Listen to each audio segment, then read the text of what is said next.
I want to welcome everyone. So I'm very excited to introduce our speaker tonight. Braema Mathi is the Auschwitz Institute Peacebuilding and Reconciliation Global Fellow at Keene State College this fall. And I've had the privilege of attending a couple of reading study sessions with her, and I think you're in for a treat tonight because I've seen her in action. She's studying at Keene State the prevention of genocide and other mass atrocity crimes. She's also the visiting senior research fellow at the Penang Institute of Malaysia. Braema has been a Singapore-based human rights activist for more than 20 years. Over the last 12 years, she's been working on these issues in Southeast Asia through one particular mechanism, among others, referred to as the Association of Southeast Asian Nations, which has a clever acronym, ASIAN. She is the founder of MARUA, which is Dignity, the working group for this organization in Singapore. She has led Singapore's principal women's rights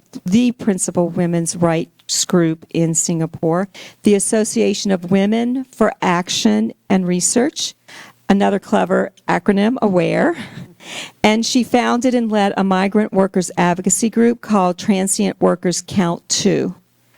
She was also the Southeast Asia and Pacific Regional President for the International Council of Social Welfare.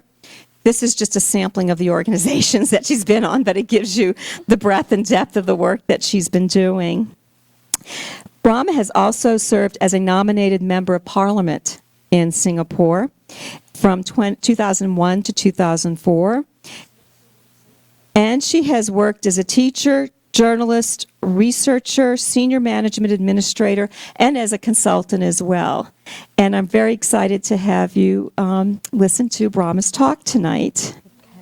Thank you. Thank you.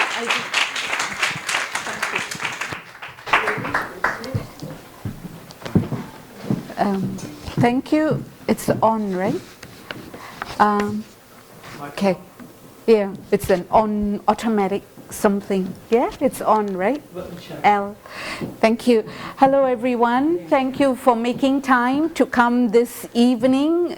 I feel the cold. I'm from Singapore, tropical climate, and I'm here about coming to 4 months soon, and I still feel that it is very loud, thank you, and very cold. Yeah, so thank you for making time. I would like to thank dear Roslyn and Isha for the superb organization of this whole event, from all the publicity, keeping in touch, asking me many things before they act on it, which I really appreciate, because sometimes when you do something, things happen, then you go, oh, how did it happen? So I really appreciate that very much from both of you. Thank you. And yes, thank you. And to Therese for picking me up from Keene, for having wonderful chats in the car. And here I am today. I was telling Therese in the car that I have changed quite a bit in my Keene has done this to me. This genocide, the Holocaust genocide and atrocity crimes has made me see things a little bit differently. Not that it is a revamp, but I think there's a little bit of massaging of thoughts that have happened. And because I've been working on human rights for some time, you see human rights from sometimes the very academic way of Universal Declaration of Human Rights, policies, legislation, and how it affects people, then the case study to show that it has been effective. But what I've learned in Keene, and even Keene, Dr. Jim Waller, who's the head of the department, doesn't know this, and I'm saying it here, I find that in their structuring of the course, they have really chopped it up into small bits, structure-wise. Then the other way, linear-wise, in terms of across the countries. And And what surfaces is whatever the structure, whatever the country, whatever the stimulation and motivation, it still comes back very strongly, of course, to violation of human rights, not recognizing the other person as a human being, or making the person, okay, human being, but you are less. I am the superior human being. And the whole process of discrimination, which we articulate very easily, we keep using these words, but the unpacking of discrimination is what I have appreciated the most across the 4 modules. What do I mean by unpacking? Of course, we all have moments when we feel, oh, I don't like that person, maybe because of character, sometimes even because of skin color, because of hair. I've had lots of comments about my wonderful curly hair many times, many different reasons, but they don't reach the optimum level. But sometimes something happens that prejudice, that discrimination can really go up the scale, and it really becomes the barometer. A little bit off and you are ready to go maybe to war, to smack, to whatever. But behind us, we have a situation that we come from, whether it's the home, the workplace, the school, or whether our own whatever upbringing, environment, etc. So what I feel that I have learned is that these things we take for granted, and the trigger points that sometimes we become blind to. And the devastating outcome of all that I've picked up is genocides, atrocity crimes are very hard to pin down.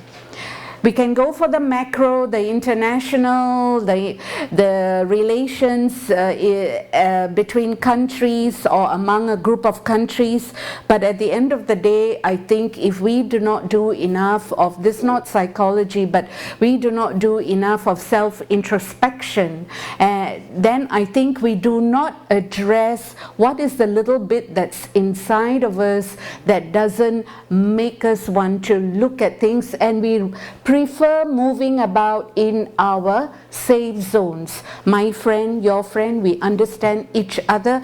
This is safe. I don't need to deal with the other. But here comes what I'm going to talk about.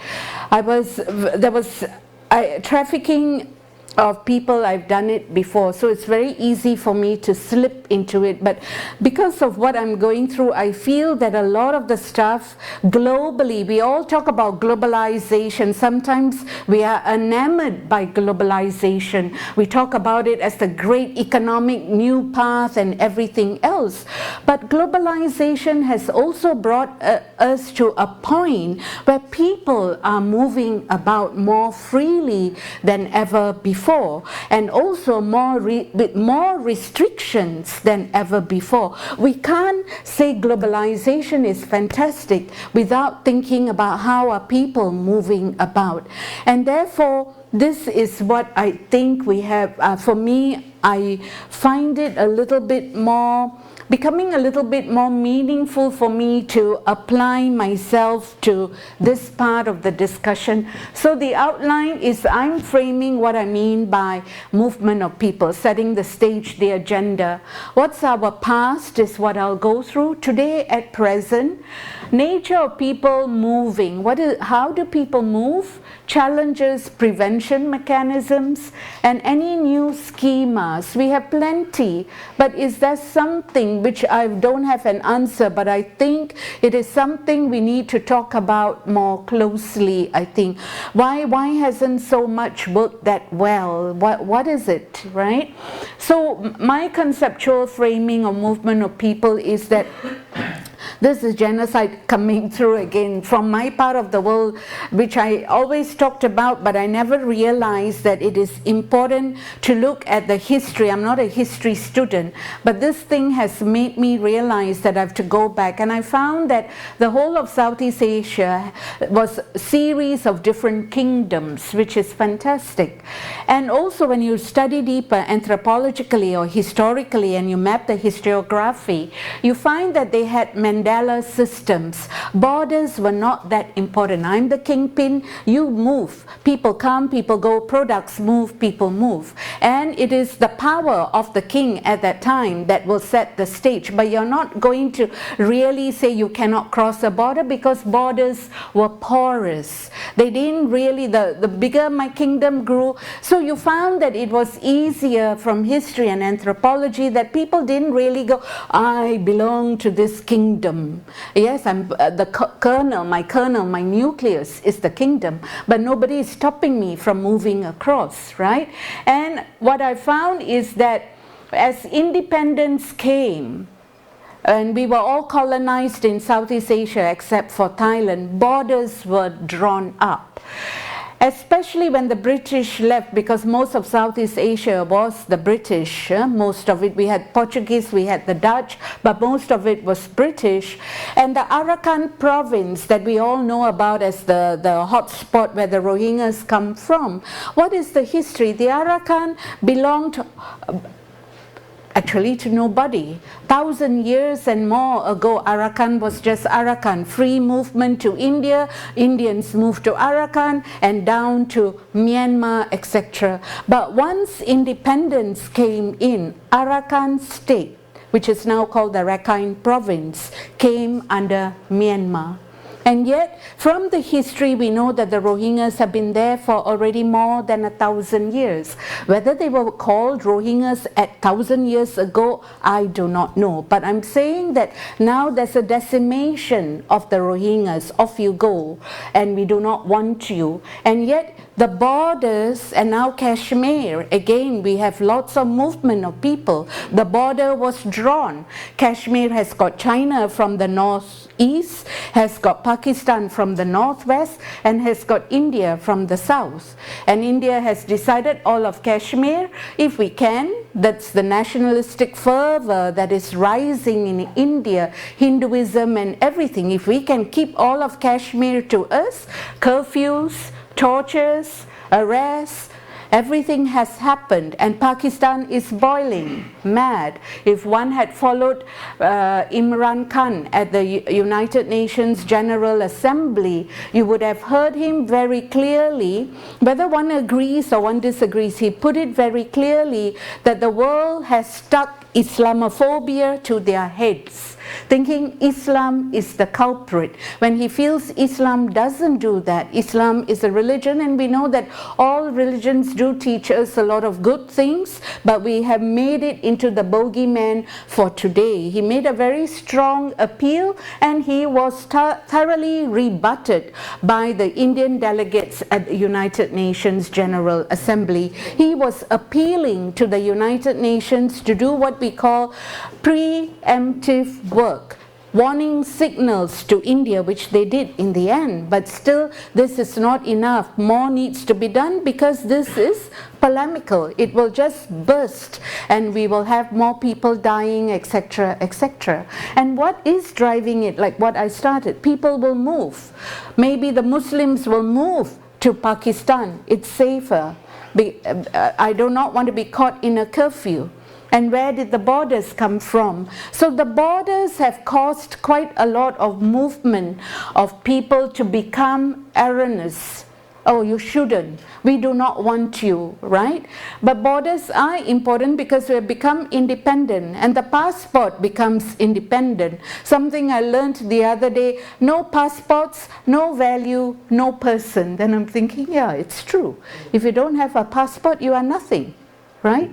So trans movement of people, and here people have always, like what I said, stuck to each other by tribe, by religion. Till today, we are very friendly with people from our own religious faith base, as well as those who speak our language. Whenever another person comes in, do we have the skills to cope with the other is what I find that we need to. So concepts, going back to the conceptual framing, we have used identifiers, right, to put people in a box, in a barrel, the labels. When we are introduced to someone new, it's a human characteristic. We're trying to figure out where, if you didn't know that I came from Singapore, you will be trying to figure out where I come from, because it's a human characteristic. We like to figure out where the person comes from. Identifier. But what do we do, after the identifier?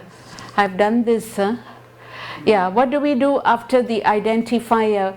Where are we? Where do we sit with our judgments and our prejudice? If there's a Bangladeshi Muslim, these are things I talk about in Singapore, so it's not like I'm bringing this up here.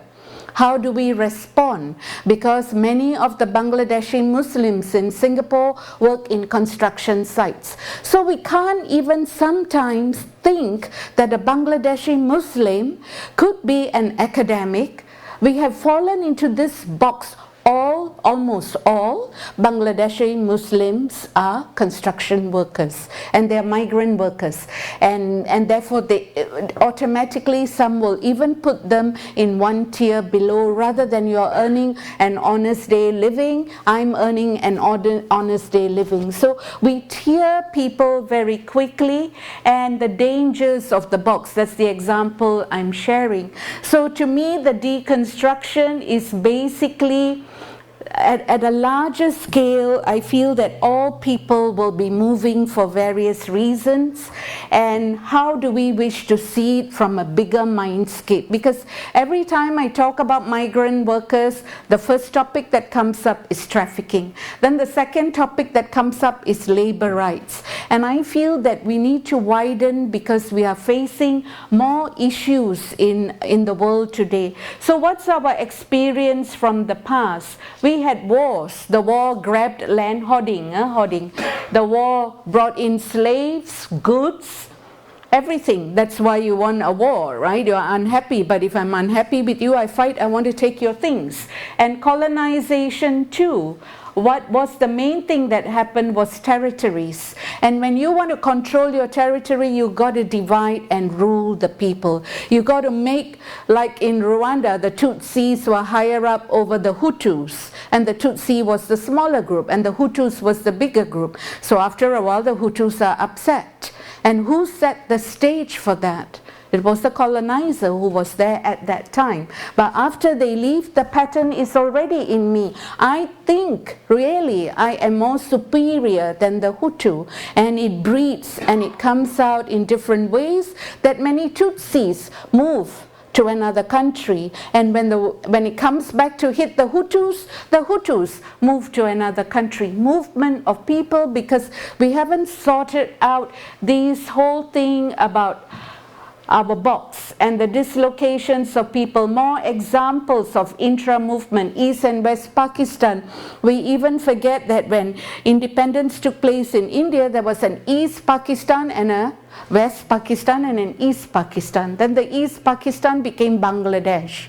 And the war that took place and the atrocities and the genocide. I can't use the word genocide because it has not gone to that level. But the atrocities that took place in Bangladesh. People dying, all fight over what? Ethnicity, identity, land, this is mine, etc. And Sri Lanka, Cambodia, my part, Vietnam, Cambodia, Vietnam, Laos, we had the French were there.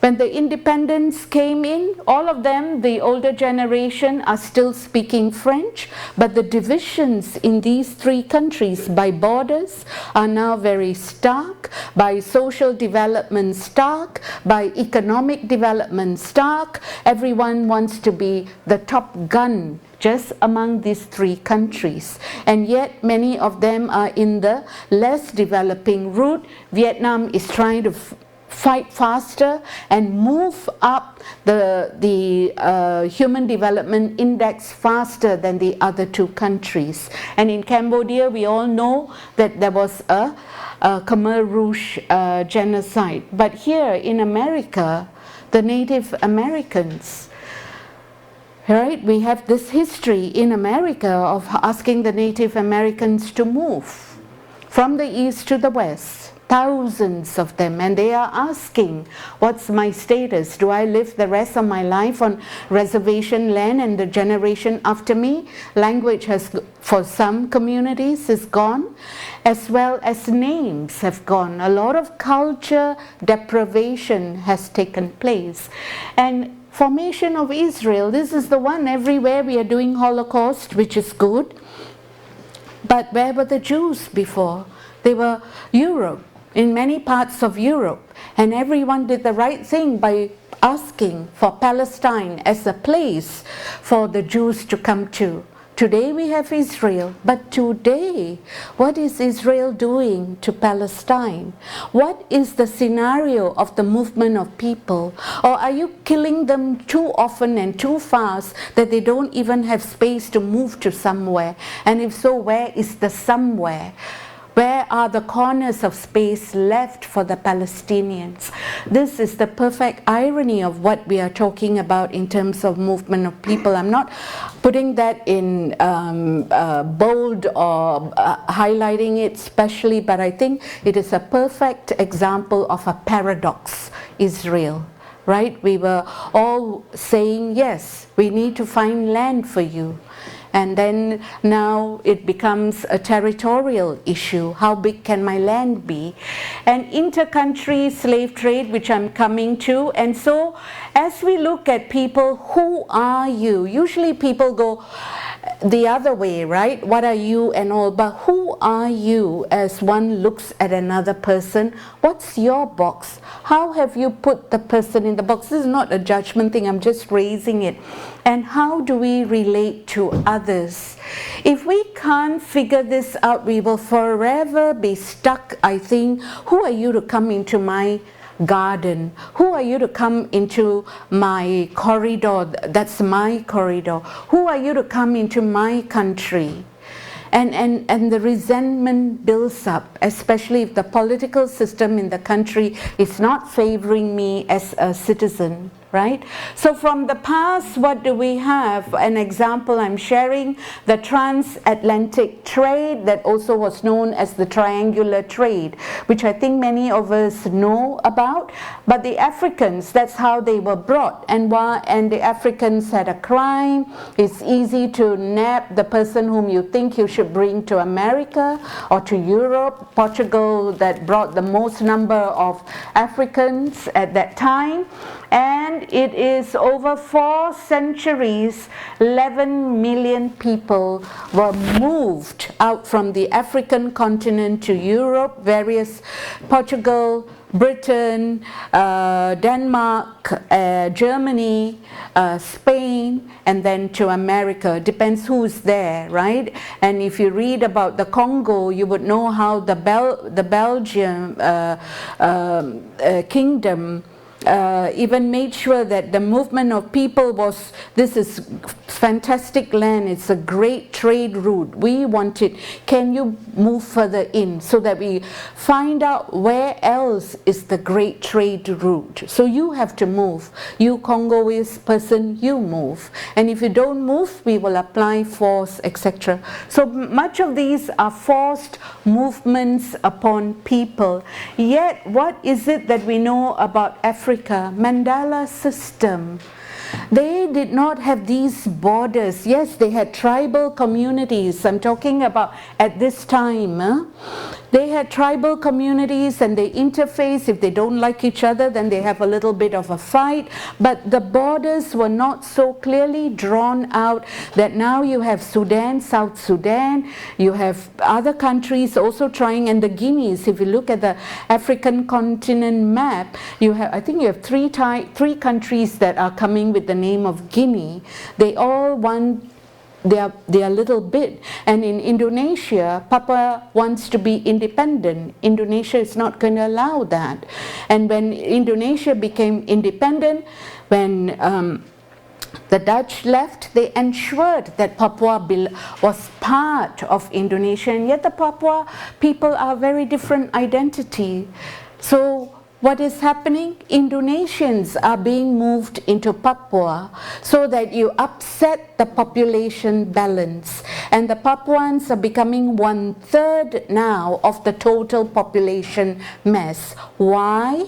Land. I went back to land and all that. What is in Papua? It is destined, this is what I've read, I haven't seen the evidence, to have the biggest gold mine and their oil and gas. So how would Indonesia want to let it go? Yet Papuans have a right to build up their own country. So if this carries on, there will be more protests and people will leave, right? So this is your triangular trade from wherever your coastline is, Atlantic Ocean, up to Canada, to Central, to South America. Over here, till today, people are moving in the same straits, up to Europe and from here. The triangular trade, I think many of us, we know it happened, but we have forgotten. But what came out from the triangular trade was basically chattel slavery, debt bondage, forced labor, serfdom. I'm highlighting this because later the question will be, today when people move, do we have slave labor? Do we have debt bondage? Do we have forced labor? We don't call it serfdom, but we have master. The employer-employee relationship is still very much superior in some cases, in some countries. Slave, okay, and supplemented a trade in human beings that already existed within Europe. But is it also, it is not great, but what I need to say, oh, okay, this is too small now. This is Portugal that did the biggest transfer of people from Africa to Portugal. The numbers are too small, you can't see it, but just to give you an indication, in the year somewhere late 1800s to 1900, it was already 2 million plus just in that time. More than 2 million Africans landed, but the total number, Portugal had the biggest number of African slaves that they took to Portugal, right? So what am I, so these are the violations, 12 to 15 million. I've put that in blue because we are going to come back to this. Dehumanization, slaved, I've talked, master.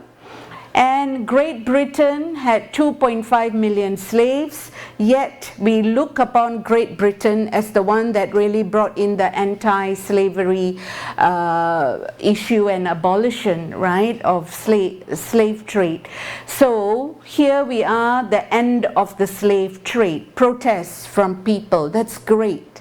We had continued resistance, fantastic.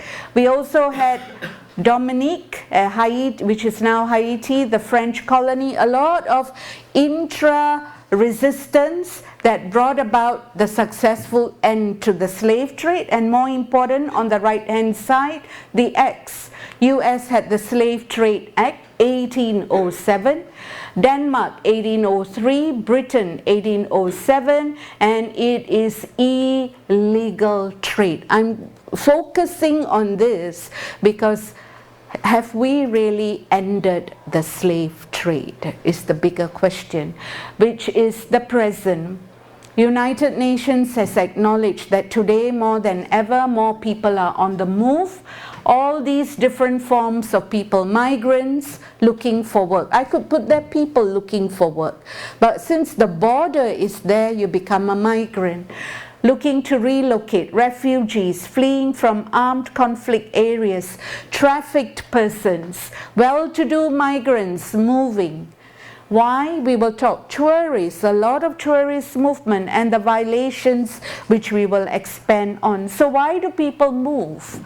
They are tired of their own country's ailments, never-ending war, waiting and waiting for the politicians to be less corrupt, to build up people's lives, to pay taxes. Where's the benefit to the house? Where's the sanitation? I'm tired. I want to go somewhere else and step up, go the progress ladder faster.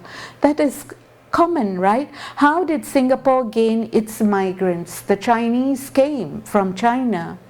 Individual men came, they worked in the shipyard carrying heavy labor, as heavy duty laborers. The Indians came, some into business, some brought in by the Brits, and everyone was ready to go afar to try and start a new life.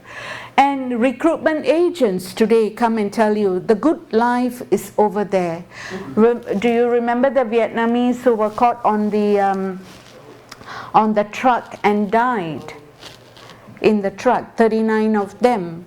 They were young and they paid quite a lot of money. If I am not wrong, I think it is about 10 to 30,000 pounds. That's a lot of dong in Vietnamese money. Why did these young people want to do it? And what are you going to end up working as in UK? Nail?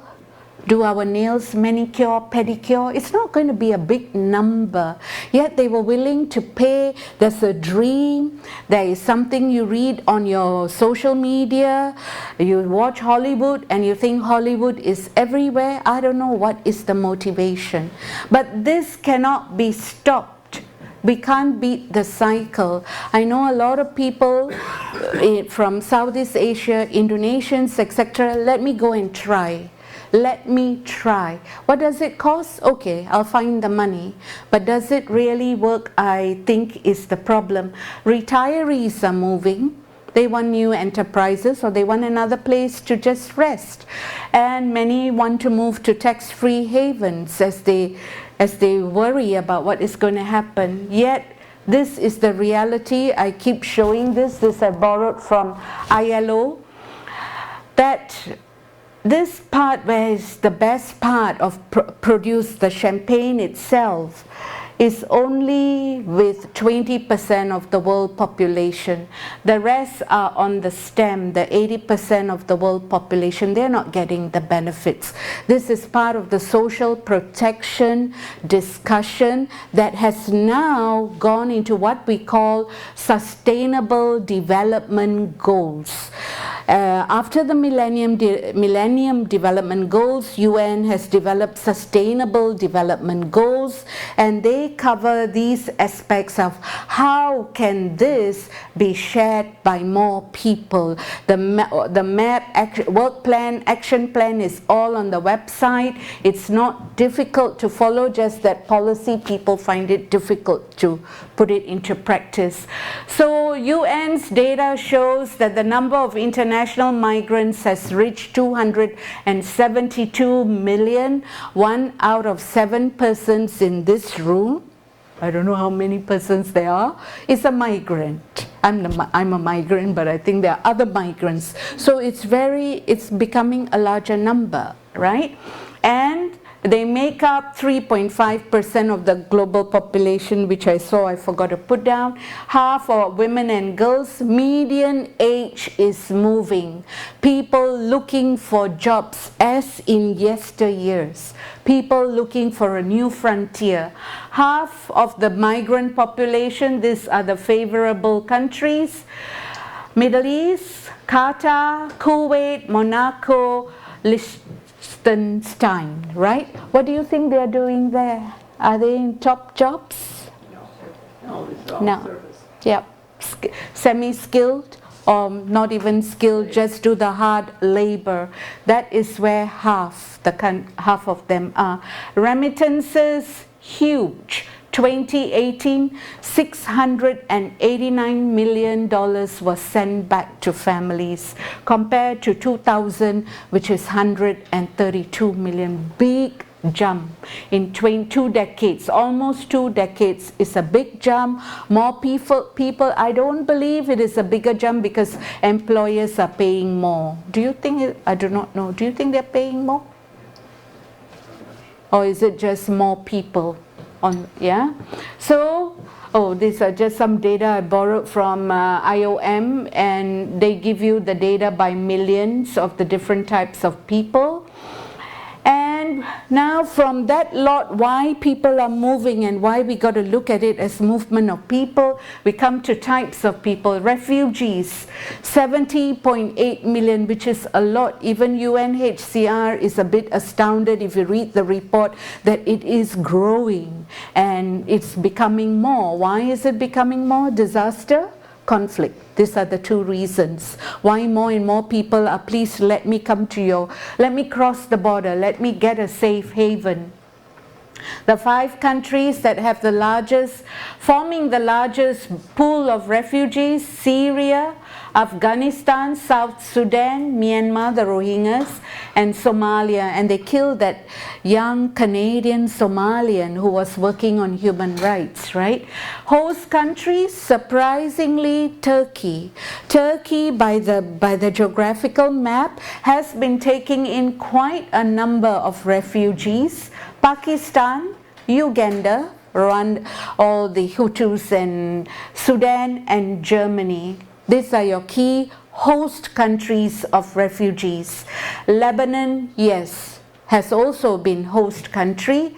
Nearly 4 out of 5 refugees lived in neighboring countries of origin. This is my country, I move next door. Then it doesn't work, I move again. Dislocation is the lifestyle of a refugee. There's no other way. You can, even within the camp, from a tent, move into a little bit of a shanty hut within, but you can also move again. And if you read the Congo story, you will know how many times some of the refugees have moved. Asylum seekers, 581,000. Out of international protection in EU, total 638. So political systems, civil liberties, things, we have declining democracies globally. I think we are not going to sit down and argue whether that is true. We are.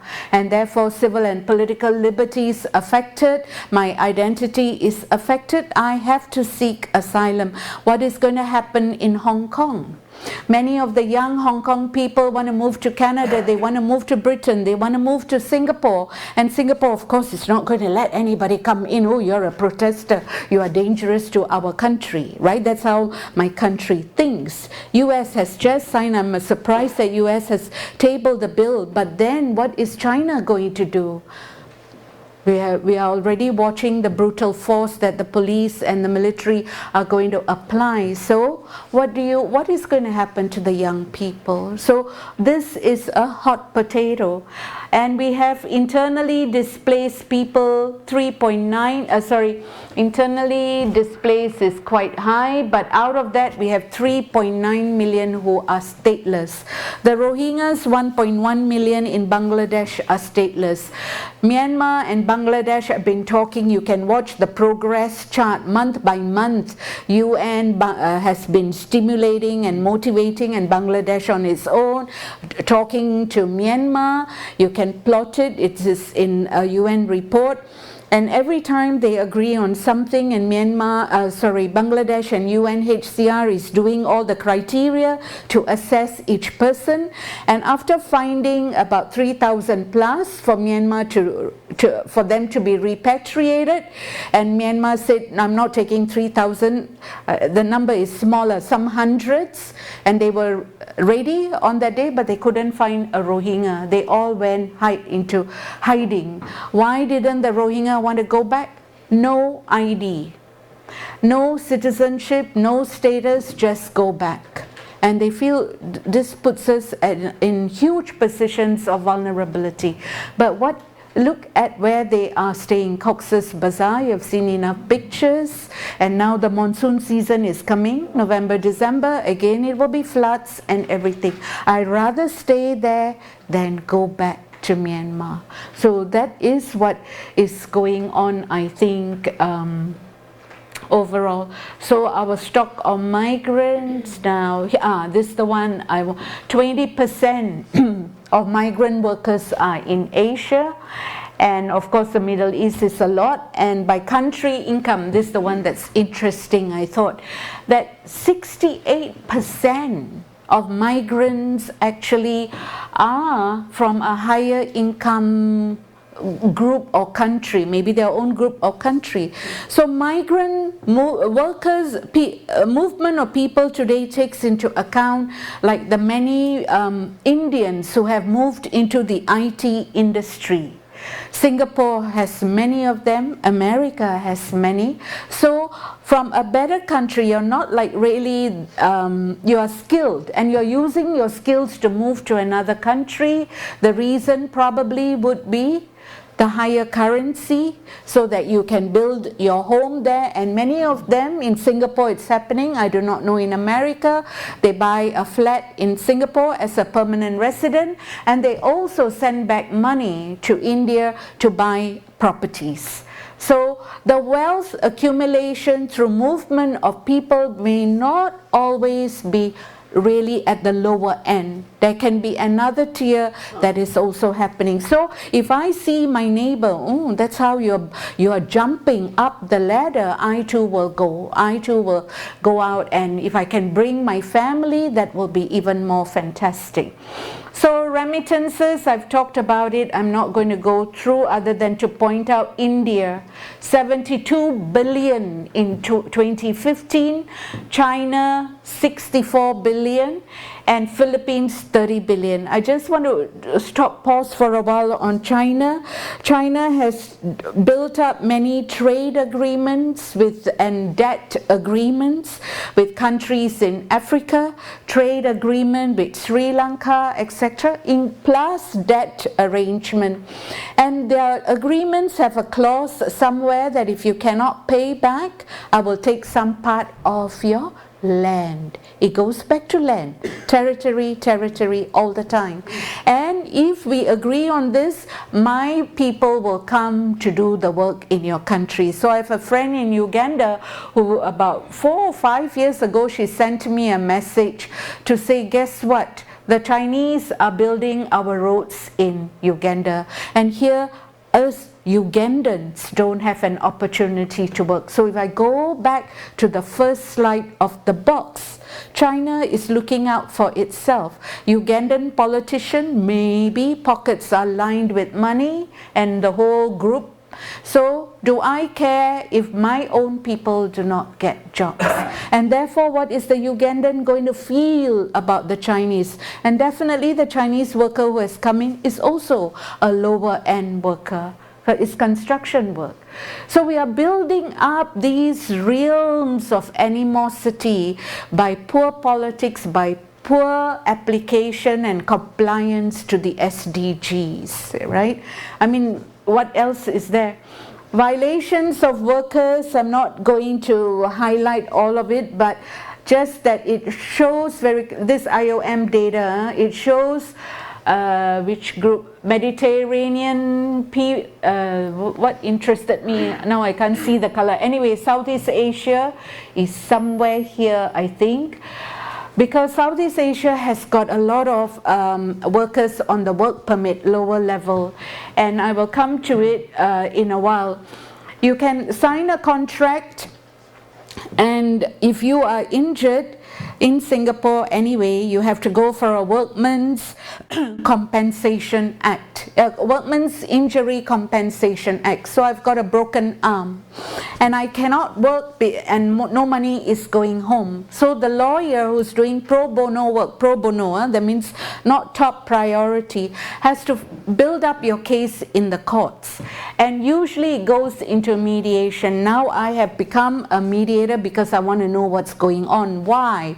Because in mediation you sign off the agreement and you sign off on confidentiality. So I broke the arm because of workplace safety issues. How much money do I get? I've got a home back home, I've got debts, I've got 2 prongs I got to take care, I'm living here, I got to eat, 3 prongs. What is the money? We do not know because it's a confidentiality agreement. So what I'm saying is we do know about debts. One of the Indian workers in Singapore, he was on some scaffolding, something slipped and fell straight on him and he died, and his wife is expecting a baby back home. And so who's raising the money? The people. We are raising the money to send to the family. These are all the oddities that are happening despite legislation. Despite. Yeah. So tourists, the next group of people on the move, this one I found interesting. Tourists, I don't know how to read the number, 1,323 million visitors world over, 2017 figures from Statistica. And they brought in $8.81 trillion. Now we know why every country wants to build up a tourist hub. But what is the problem? Yeah, great inflow. To deal with the tourists, you need to bring in more people. Service industry, build up more infrastructure, put the next gimmick on the land so that the tourists will come. And we have trafficking, rise of trafficking incidents. Case in point, Philippines. Philippines, astronomical rise in trafficking of girls and children. Tourists come with all sorts of interesting desires, right? And therefore it is money, $8.81 trillion, right? And we have organ transplants. I put a question mark somewhere in my notes. That's the data, 10,000. I think in US 10,000 people are on the waiting list or whatever for a kidney transplant. The UN figures are much larger. I go on a holiday and I come back.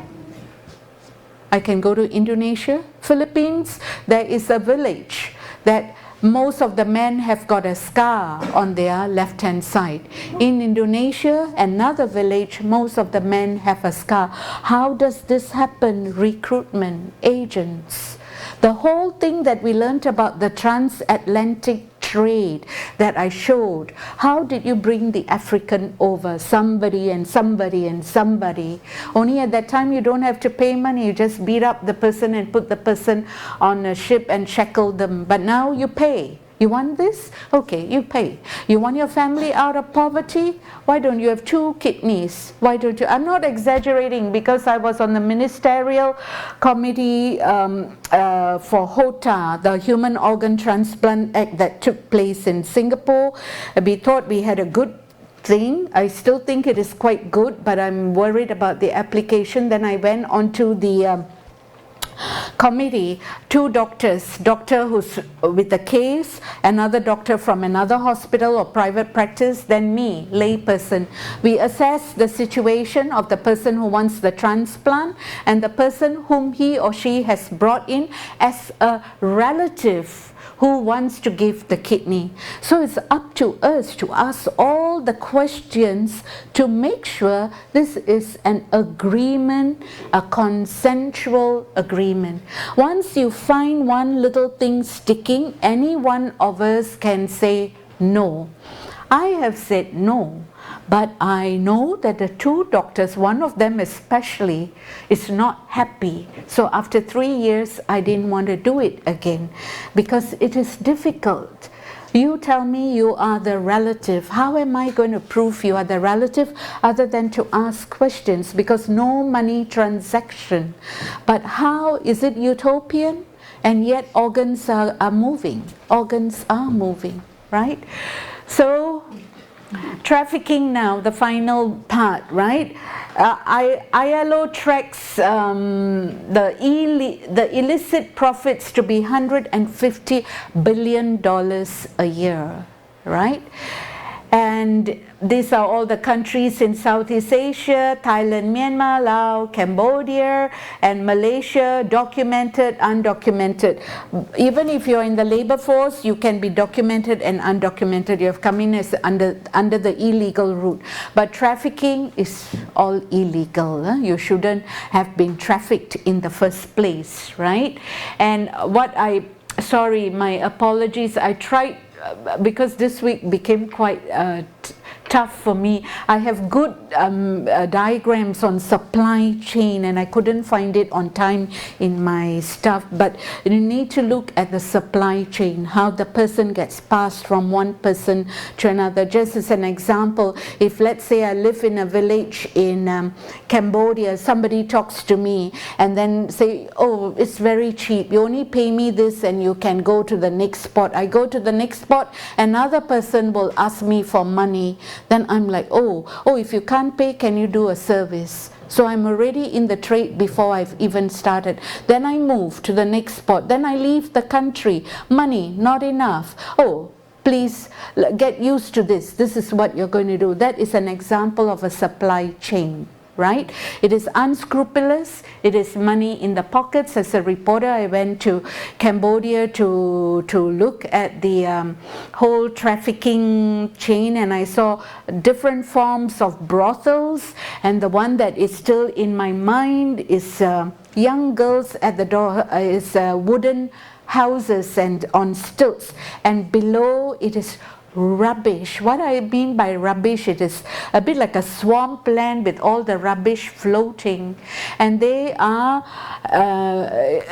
getting paid for having sex with the lowest tier, the guys who ride on motorbikes, etc. Lowest money that they have to pay. They are young.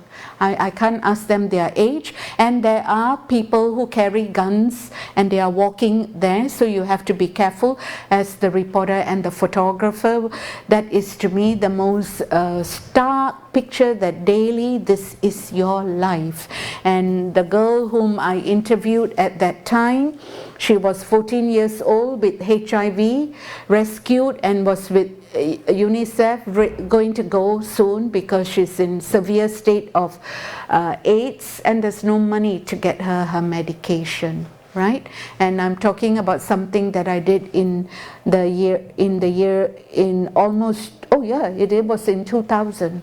So that was how long ago. Now it will become even more sophisticated with technology and mobile and everything else. So these are your trafficking routes.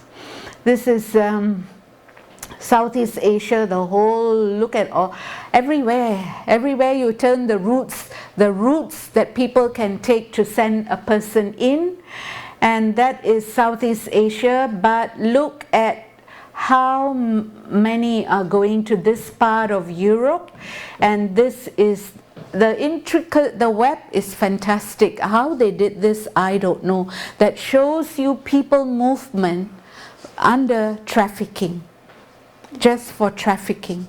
It's very sophisticated and well organized, right? And this, oh, sorry, got chopped off. Global sex. It should be X trade. That's what we want, right? It's the global sex trade, this one. And I just let you, look at where, how, all over. It's dismal. I know, I'm looking at your face. Sorry. It is like that. Yeah. If only everybody would go back to the golden rule. That's, we just totally forgotten that. Yeah. So this is a tough cookie, trafficking. Oh, sorry. So definitions of trafficking, which this is by the Palermo Protocol that many countries have finally ratified. Trafficking, I just want to highlight, in persons. What does it mean? In the court, it's very hard. Recruitment, transportation, transfer, harboring, receipt of persons by means of the threat or use of force or other forms of coercion. Very good. They have acknowledged that I can give you even okay, I give you a hotel stay, other forms of coercion, or I love you. In Yunnan, the guys took the scrambler bike at the border of Thailand, went over to Yunnan. Yunnan has high HIV and everything now. I love you, I'm your boyfriend, bring the girl down to Bangkok. That was 2000s. This is what I know from 2000s, but there are many more case studies. So this is, and the abuse of power or a position of vulnerability, that is it. If I can prove this in court, that person is trafficked. But in the notes and in the US report, I have read stories about a guy, Alberto, I'm going to give you the wrong name, Mr. A, and the FBI and the State Department found many cases. It took them 9 years before they were able to convict him.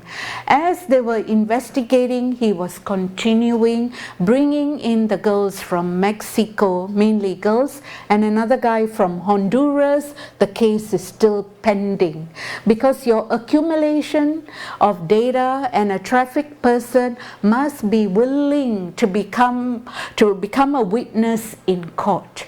After a while, you don't want, some want to go there, some do not want to go there. It needs a lot of strength.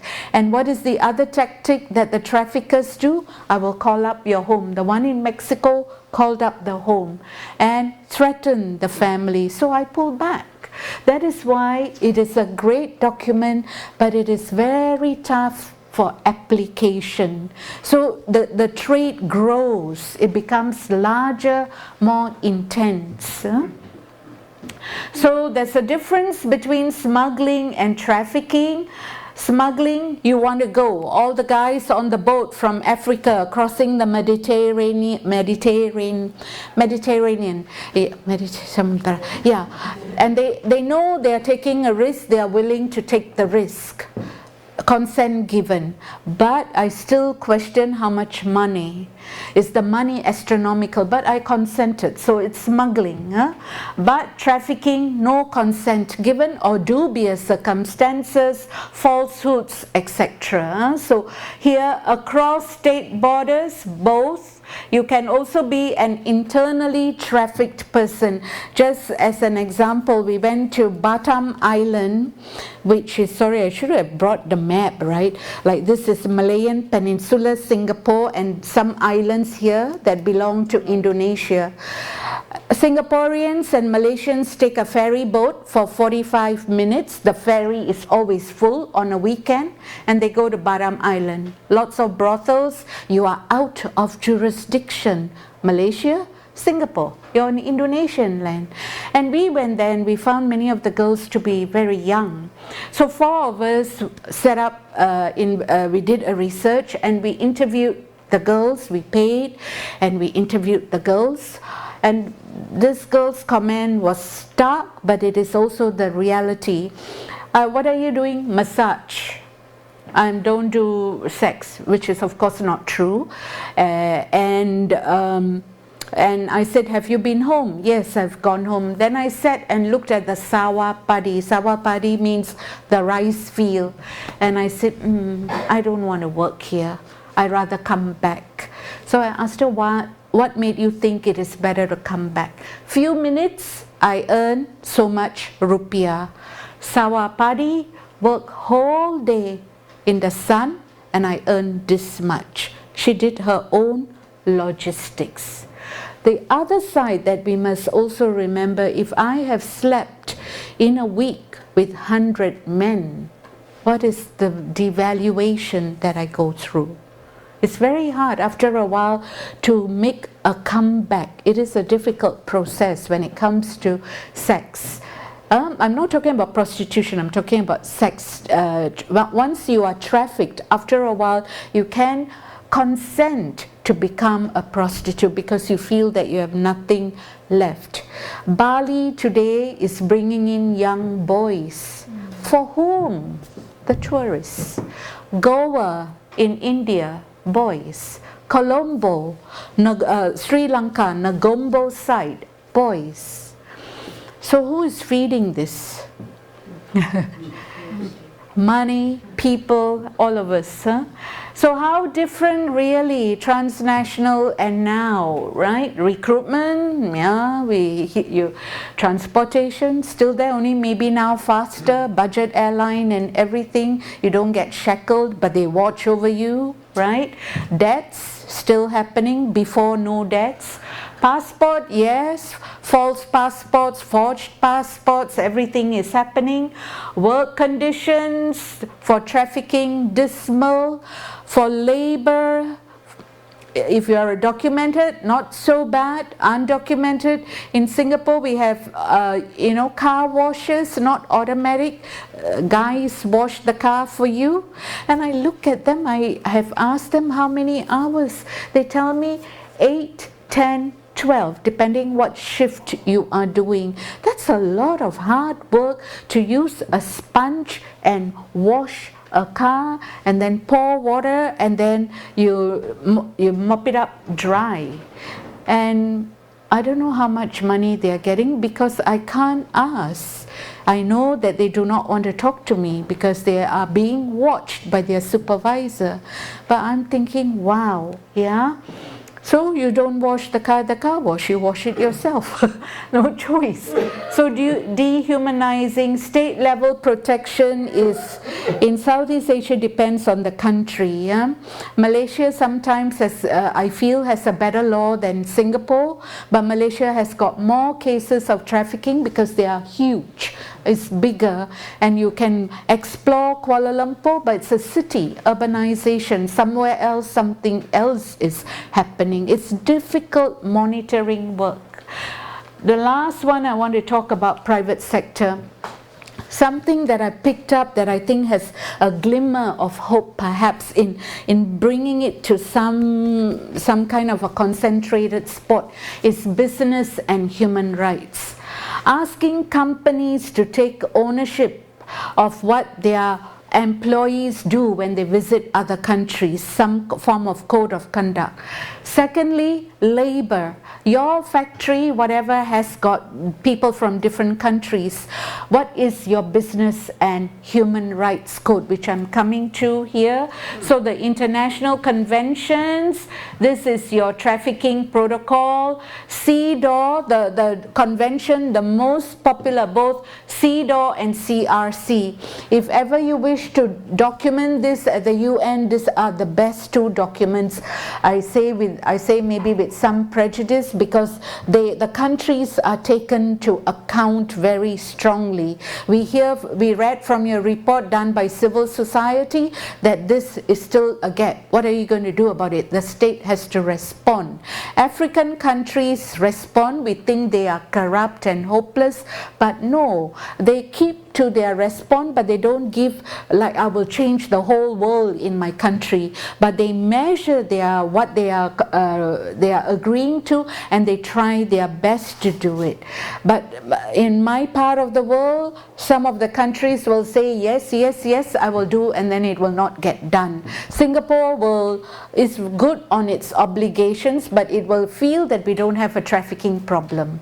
So there's nothing much to do, and US State Department every time tells Singapore you are in tier 2, that means you have a problem. Oh no, we have good laws, etc. So there's a denial or a non-admittance, no, not denial, a non-admittance that goes on. Sorry, one last part here that I wanted to point out, the John Ruggies Guiding Principles on Business and Human Rights. This has gone to a stage of sustainability indices that companies must produce. So they are all competing with each other, and the sustainability index is very intricate, and you show that you are doing a good job where your labor is concerned, when your employees, all your agreements that you sign with another country, bring it more center. Don't have all this peripheral that you cannot answer. You must have a code that you are applying. Companies that are leading, from Microsoft is leading, Apple is trying to become also like Microsoft, and weak companies still happen to be Nestle. You can't really believe what they are saying because their sustainability index is sometimes not so transparent. Most countries have not ratified this one, the rights of all migrant workers. The sticky point is they do not want members of their families. You come and work, I'll take care of you. But what, your family? No. So that's the sticky point. Refugees, very few countries. In Southeast Asia, Rohingya, the only country that has signed this convention is Cambodia. because of its own problems of yesteryears, but nobody else. Bangladesh has not signed this, but Bangladesh in its constitution has got a clause that says anyone that seeks help on your land, you got to provide. So it's following its constitution. So this from Rosalind, I borrowed it, right? Trafficked persons. We all know, oh, I didn't talk about child soldiers, but I think everyone knows about the abduction and all, sorry. This cannot be read, it's bad. I took it from the finance department, how much money you are getting from trafficking, but I've given you the big figure. So present and past sexual barters. This is UN telling us, US, that they believe that there are 100 to 150,000 underage child sex workers. The figure is larger by, I think, this was by an NGO, the Missing Child National Organization, but the numbers are bigger. But look at this. This is sexual barter that happened during the Holocaust in the concentration camps. To have a little morsel of food, maybe you might have to enter a sexual relationship so that you can have that small morsel of food for yourself and for somebody next to you. But what I'm trying to point out without hurting anybody here is to say that we are still bartering on sex under different conditions, right? Here I'm trying to survive. I want to see the next day. What about these children? They also want to see the next day. The trafficking process is such, if I come from a very low developing country. You go to Philippines, you will see it it will be in your face. The children are running around in the slum area and it's very easy. And what do they dangle? Do you want a mobile phone? Yeah? So it's easy. So approaches for peace, prevention, reduce vulnerability. This one we can try. Countries must do their part. Politicians must do their part. They cannot just build the wall, right? Protection means how are you dealing with the victim? The 4 Ps. This is a standard process. Prosecution, the hardest. Partnership. This one is a growing area that I think if we bring the private sector in, it will help. Make them our partner, right? And the last part that I have is all the measures that we have. It's no longer trafficking is happening in this country, country of origin, country of destination, transit country. I showed you the map. The map tells you that we are all part of the problem, and also we need to form our coalition, collaboration, etc. Okay, that's what I think I can share on movement of people. It is vast. And just to conclude, I decided to do this because I feel that we are like goods now. I can buy on the web what I want. People also have gone onto the web. We are becoming productivized, or whatever the word is. We are made into products, and it is harder to pull back. Yeah. Okay. Thank you. I'll take questions. Yeah.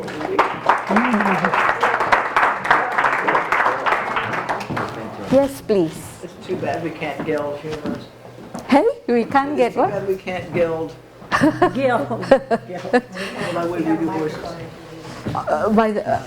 Sorry? Say again, she didn't hear. Yeah, sorry. Gild, which is remove the testicles. Oh, the testicles. Your horses Yes.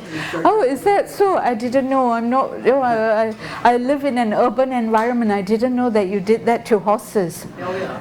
But you know, castration is coming in now in some countries for pedophilic activities. Castration, which is good, chemical. Yeah. Sorry.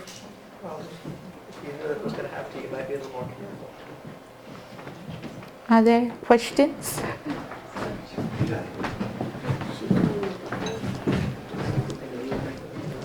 Thank you very much for Yes, a very Dan. fascinating presentation. I had two questions. One area that's in the world where there's a, as you pointed out, a big problem is the Gulf. And you mentioned Qatar. The World Cup's coming to Qatar, and I read about some of the horrible conditions, and also it seems like there was maybe trafficking. Some of the laborers that were being sent to build the stadiums for the World Cup were deceived before leaving their home countries. And yet the World Cup goes on. Do you sense that boycotting the World Cup is something that everyone should do? And what other kinds of resistance measures can we do? Because it's not just the World Cup in Qatar. There's all sorts of situations where this is going to happen. So how do you feel about that kind of situation? That's your first question? That's my first question. Okay.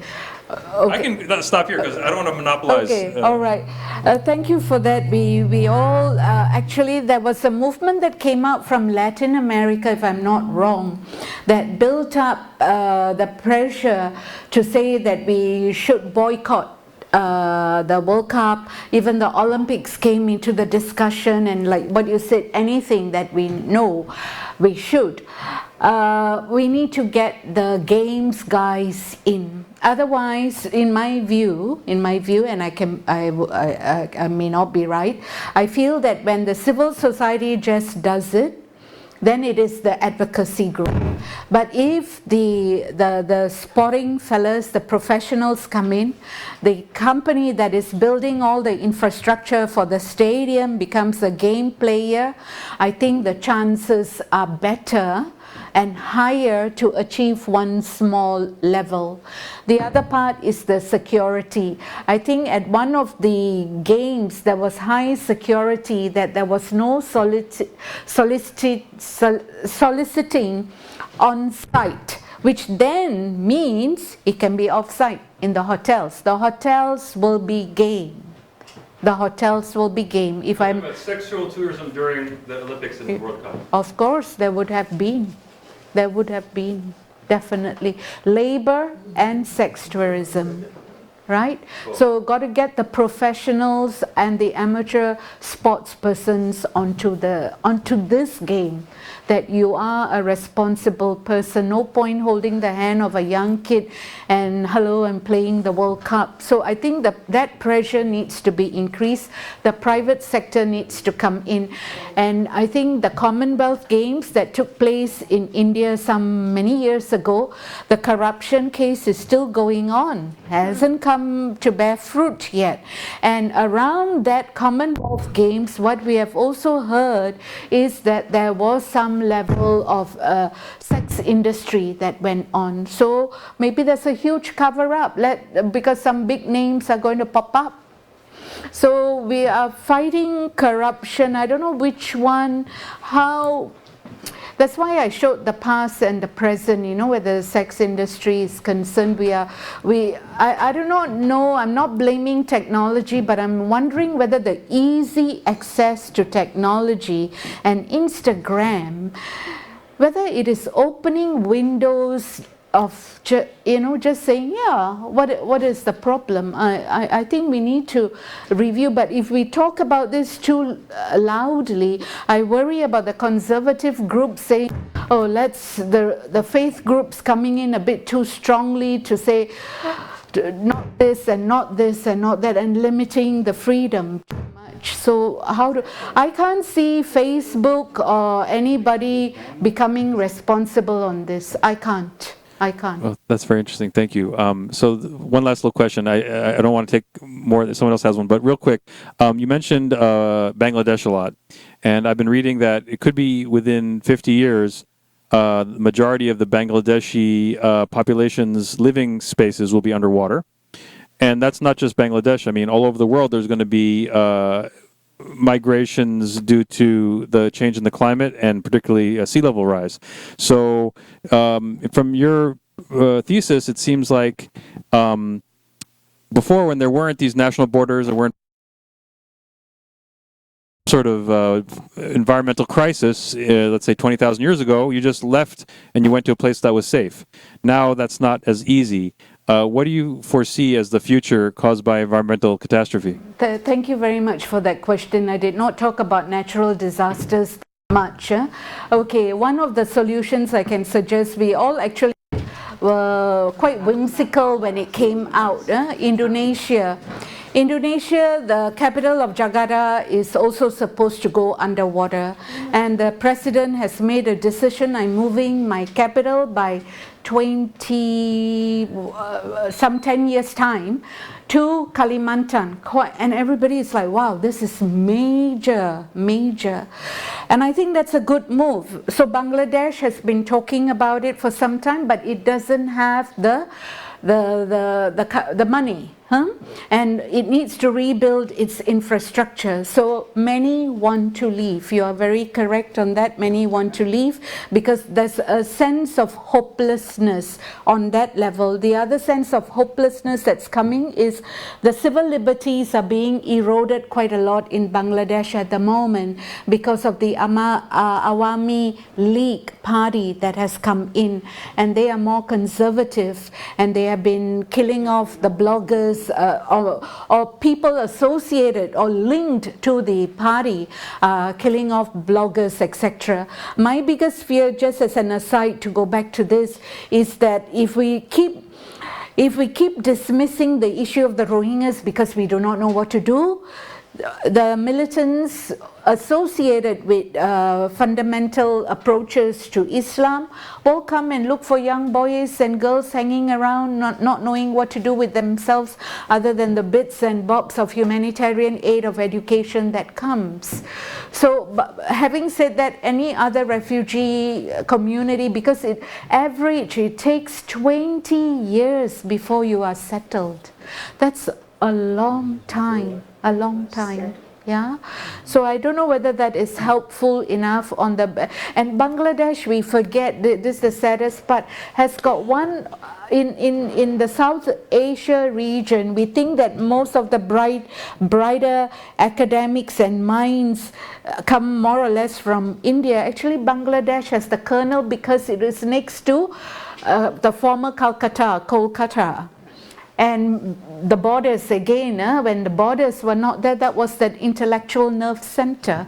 Just like in India, it was Hyderabad.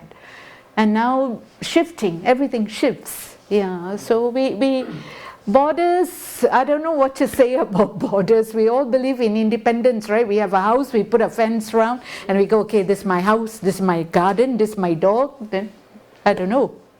This is how we live, yes? Sean, there is a policy issue. Is this working? Yes. Yeah. That I think people should be aware of, and you brought it out when you mentioned that four out of 5 were in a neighboring country.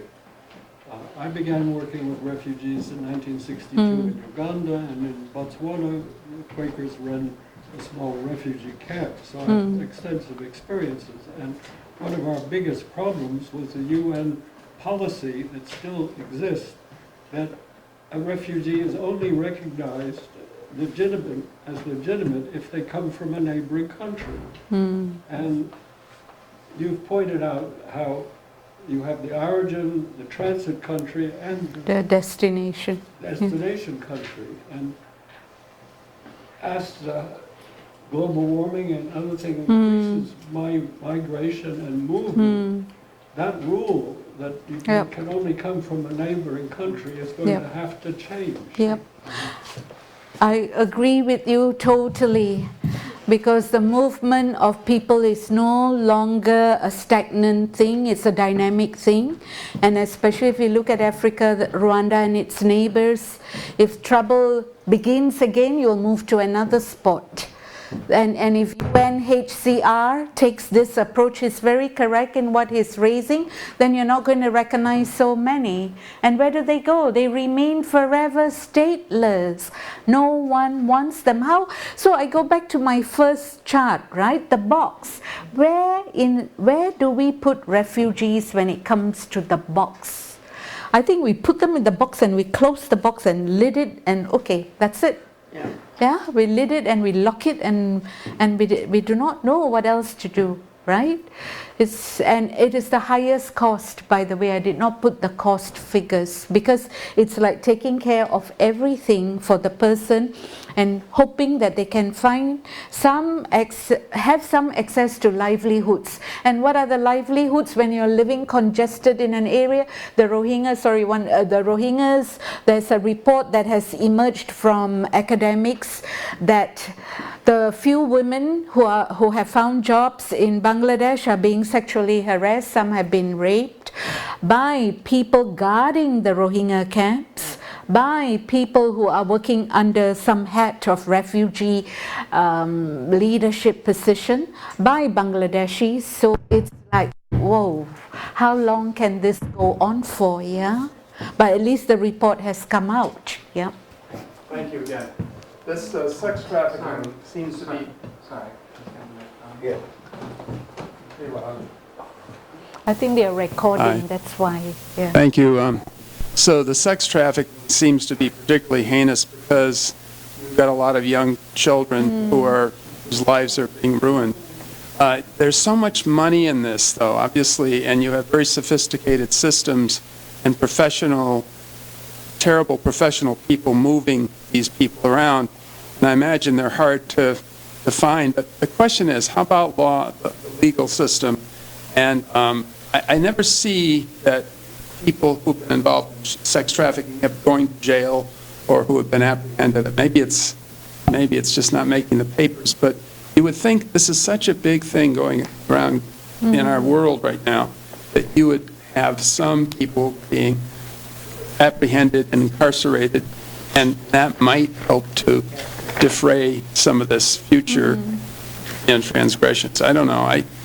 It sounds awful. It's a huge deal because there's so much money involved. Yeah. But I just wonder if the law people are getting paid off. There's so much incredible money involved.